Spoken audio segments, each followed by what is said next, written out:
it is not an original product. It is a product that everybody can buy from anywhere offline, but yet we are able to pull it off online.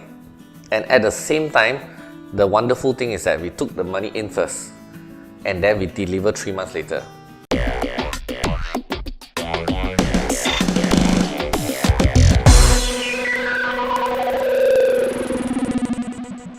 Hi, welcome everybody to another episode of Expert Insight. I'm here with a very special guest here to share a lot more knowledge about digital marketing. He's a mentor and he's a good friend to everybody here in AdsHelpers.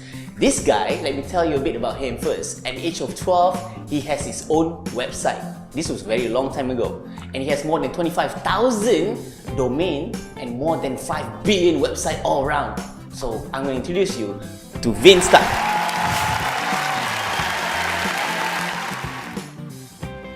Whoa! Yeah, Vince. Maybe Vince, before we start, maybe you can share a bit about your experience here and has been with digital marketing.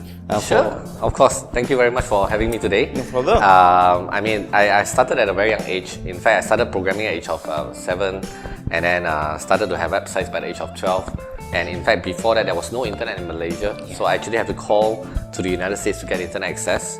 And then eventually internet came to Malaysia after that. So I think I'm probably one of the first few Malaysians to ever have internet access, and then the rest are history because I love internet a lot, so I started to create websites and do online marketing. So I think I probably have done about maybe 20 years of online marketing. That's a long time. It is. So last time I'm known as the internet whiz kid. Yeah. I appear in newspaper and all over the place, and then now they call me the internet whiz uncle. Yeah. With all the white hair. Yeah. But still look young. So today we're gonna talk about entrepreneurs. We always talk about how entrepreneurs travel from traditional business to online business, and this has always been one of the topic that people always discuss. Maybe you can share a bit of the benefit or maybe some challenges that they will face when traveling from traditional business to online business.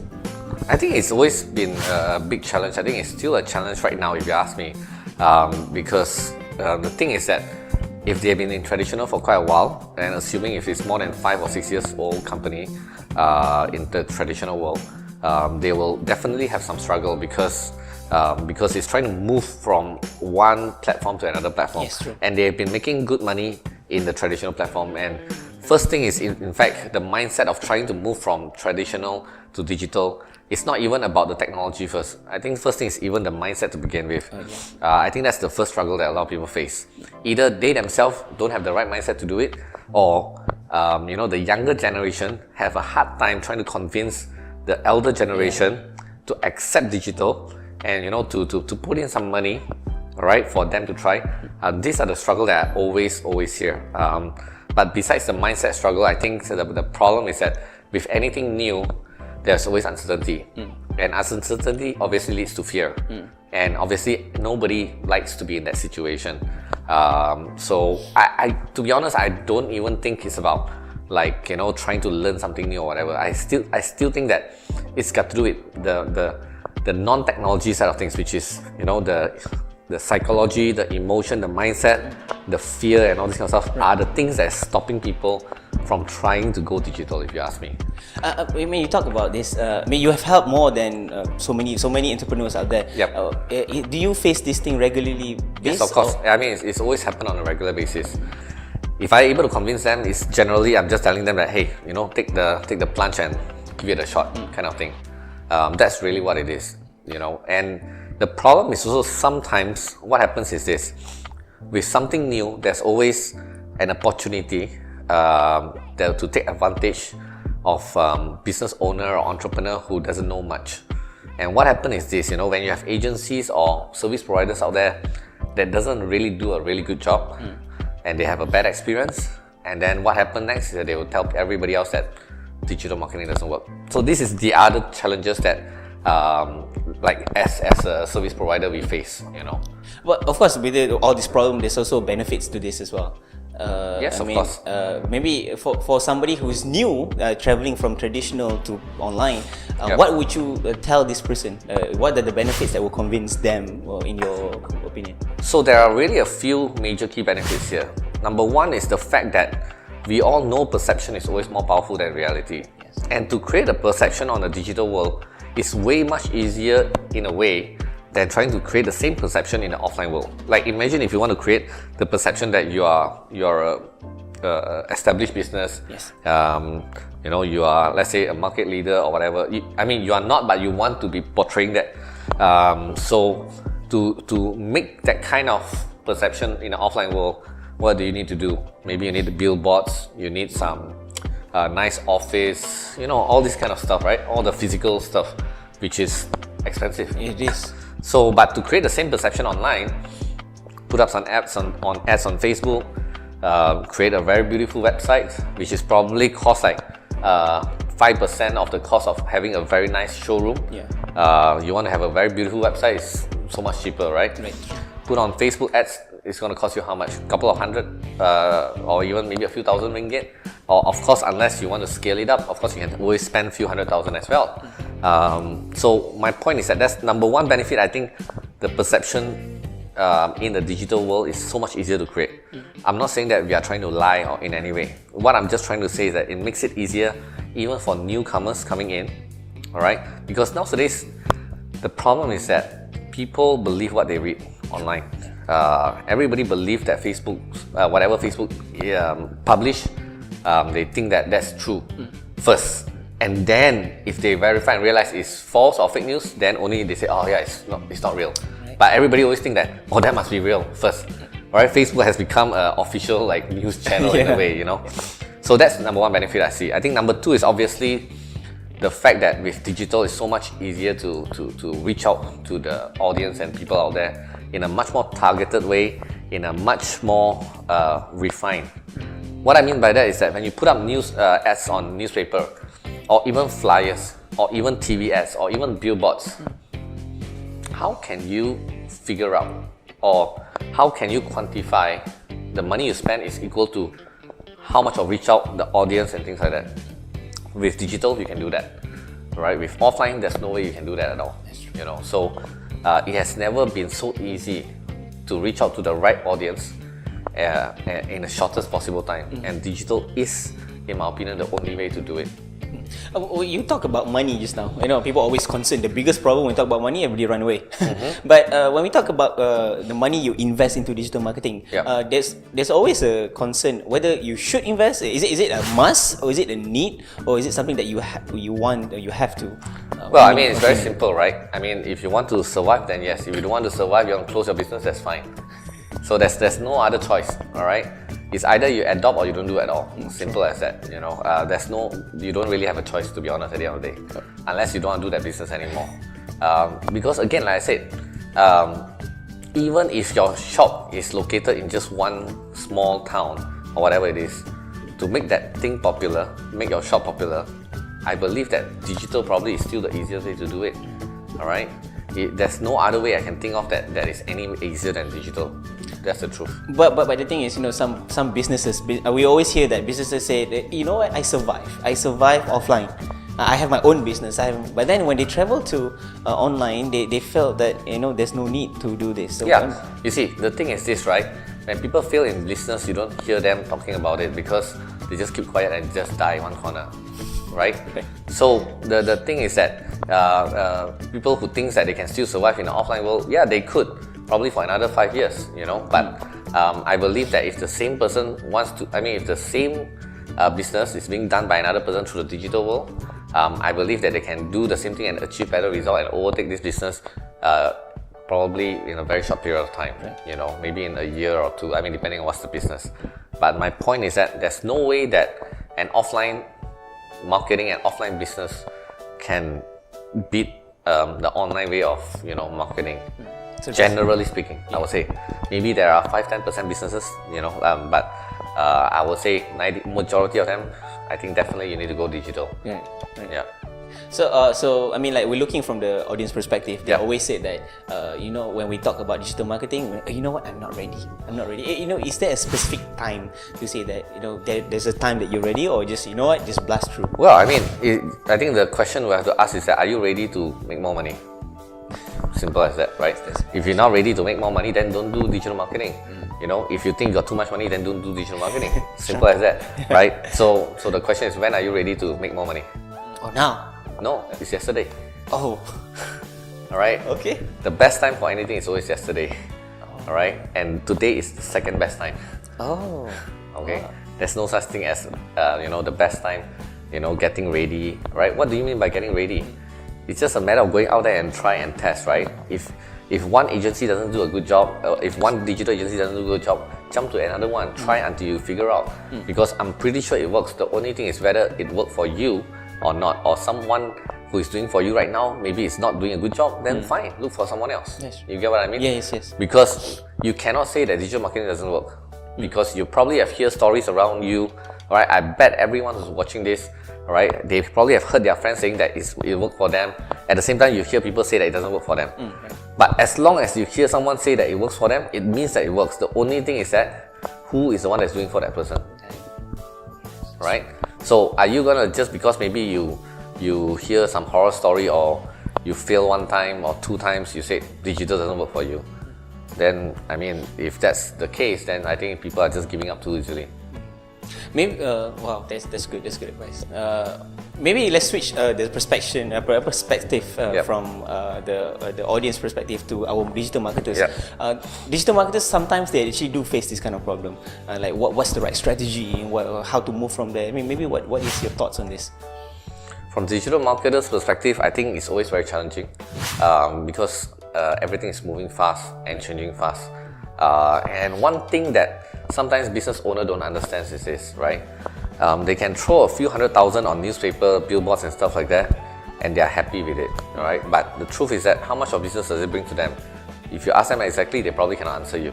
Just because they saw it in the newspaper or billboard, they say, yes, good job, well done, right? And then if they try it out, they just try 1% of that budget on digital, and then they expect the digital to do miracle, and after that they realize that they are not getting anything, they say, oh, digital doesn't work. My point is that anyone who's watching this at all, if you're a business owner and if you think that, digital is only like a hobby, like a side thing, and you just put like 1% of the budget compared to 99% put in the offline, and you think that digital can do wonders, you must be crazy or something, all right? Yeah. The fact is, digital and offline, if you were to set a budget, both must be equal. If you put 100 grand here, you must put 100 grand here. Then you measure, all right? You cannot put 100 grand here and just test 5,000 and throw into an agency. What do you expect out of the agency going to do for you? You understand what I mean? Yes. And a lot of them have a very false perception. They see Facebook is free of charge, everything is free of charge. They think that digital marketing is free of charge. It's not. It's not. In fact, you must realize that everything in the offline world has the same version in the online world. You have television, we have YouTube. You have billboards, we have Waze. Alright? So every single offline advertising channel, we have the same thing in the online. So you cannot say that offline you got TV, billboard, whatever, and then one thing there online. No. Actually, whatever you have the offline, you have the same thing online. So therefore, both must have equal budget. If you put equal budget to both sides and you tell me that it didn't work after a few attempts, then I say, okay, maybe, just maybe, that you are right. But don't tell me that you put a very small amount and you expect the digital to do wonders for you. It doesn't work that way. Wow. So I've heard you talk before. I've heard you talk at a few places before. I think last time you were talking about one of your product, which is Oxwhite. Yep. Maybe you can share that strategy that you use because you always talk about having a kick-ass product and all. Maybe you can share a bit with our viewers. Maybe they can learn a bit from here as well, like what I've learned from you. Sure. Well, I mean, the Oxwhite is a very interesting project. It's selling white working shirts. Right? It's nothing special. It's white working shirts. You can buy it from shopping mall and stuff like that. But what's special is that the fact that we were able to sold I think like 4,000 pieces of white shirts in like 12 hours. Apparently some brands in big shopping malls, they sell like 1,000 pieces of white shirt in 1 year. But we did 4,000 in like 12 hours. We probably did 1,000 white shirts in like 15 minutes or something like that, in the first 15 minutes. So I mean, we are a little bit faster than offline, by maybe 364 days faster. That's faster. All, no big deal. Yeah. But the point is that is also proving to a lot of people that it is not an original product. It is a product that everybody can buy from anywhere offline. but yet we are able to pull it off online. And at the same time, the wonderful thing is that we took the money in first and then we deliver 3 months later. Everybody says that I'm crazy to try to sell a product that you can just go to shopping mall and buy directly. Why would anyone pay you, all right, for a product and wait for 3 months when they can get it immediately from the shopping mall? But we prove that it can happen. You know, it's all about strategy. It's all about how do we make sure that using digital marketing and the right strategy and the right story, we can sell anything we really want to. All right. So I mean, this to kill off all the excuses that anyone or whoever that's viewing this right now, whatever business that you have right now, don't tell me that it cannot be done, and don't give me excuses that it cannot be done. The question is whether you want to do it or not. Yes. You know. So yeah, we did the launch. You know, we did some referral programs, some viral marketing campaign, and then you know we got like 60,000 people in a waiting list, waiting to buy our white shirts and willing to wait for 3 months. Yeah. You know, so at the end, Maybe I'm one of them as well. Yeah, and I think we did like a million in the first month or first few weeks. You know, of sales. So yeah, I mean, again, it just proves that we can make things happen. Maybe before we close this up, maybe I would like you to give an advice for those that are moving business from traditional to online. What would be your advice for them? And then maybe an advice for the digital marketer who's trying out, digital marketing, maybe for the first time. Well, I mean, for these two group of people, it's the same advice. You know, always go in. First thing you need to do is to go and get AdsHelper. I mean, that's what you need to do. But you know that's not far from the truth, to be honest with you. Okay. Those of you who watch, you probably have known AdsHelper, or maybe if you don't really know AdsHelper, I mean, what it does is obviously is to make life easy for you to put, set up your Facebook ads and setting up landing pages and generate leads like in just a matter of minutes, right? What other tools can you go from zero to start getting leads for your business in just a matter of minutes? Right. AdsHelper is probably one of the few rare products that does that, and does that very, very well. Thank you know what I mean? Thank you. And that's the reason why I love your products and and would love to support you guys as well. But truth to be told, even if it's offline trying to go online, all right, my thing is my advice is the same, right?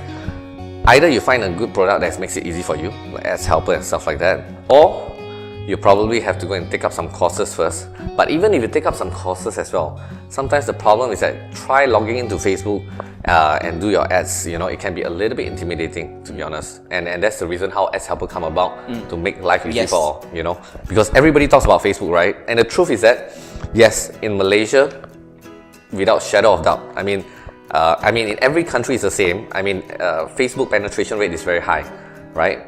So, but in Malaysia, for example, there's like 21 million Malaysians on Facebook every day for 1 hour 45 minutes. That's about 70% penetration rate. Which other platform gives you access to 21 million users out there, in one country? So everybody knows Facebook is powerful. All of you watching this know it's powerful. Yeah. But the problem is you have to ask yourself, how much do you know about Facebook ads that you can make it work for you, right? So if you wonder that why is it so difficult, well, that's the reason why things like AdsHelper exist, right? And also, if not, you go and hire someone else to do it for you, all right? Whether it's an agency and stuff like that. Obviously, you have to pay the premium of the services, all right? But don't forget, if it doesn't work, try again, right? Yes, you have to spend some money on agency number 1. Doesn't work, try agency number 2. But we know that it will work. It's just a matter of which one helps you to make it work, right? So if you're gonna go DIY, get some tools. If it's not, then go and get an agency. Right. Or number 3, go and learn yourself. But even if you learn yourself, you got to get some tools to help you with it as well. Sure. Because it's quite complicated, to be honest with you. I mean, if it's not because of AdsHelper, I probably wouldn't even do the Facebook ads myself. I'll just hire someone else to do it for me. Right. Because it's just so many options there, right? Right. For digital marketers, it's the same, right? You either learn your own or, go and get some tools to help you with it. But I can say Facebook is definitely number 1 favorite traffic source for me. Instagram and followed by Google. These are the few things that, few traffic sources that I love. So yeah, I would say the key is just keep trying it out until you make it work for you. All right, and to reduce the chances of you giving up, please. Just because I'm a fan of AdsHelper, I just love that product a lot. But to be neutral, even if you use any other product, whichever the case. But my point is that, use a tool that helps you to get to your goal faster. I mean, it's just a smarter way of doing things. Right. Yeah. Right. Thank you so much, Vince, for sharing with us today, and thank you for everybody watching today's video. So if you have any question, you can always comment down below, and you want to give thumbs up to Vince, you can to Vince, you can always share this video to your friends and just give a like the video as well. So thank you again for everybody watching today's episode of Expert Insight. We'll see you next time. Bye-bye. Bye.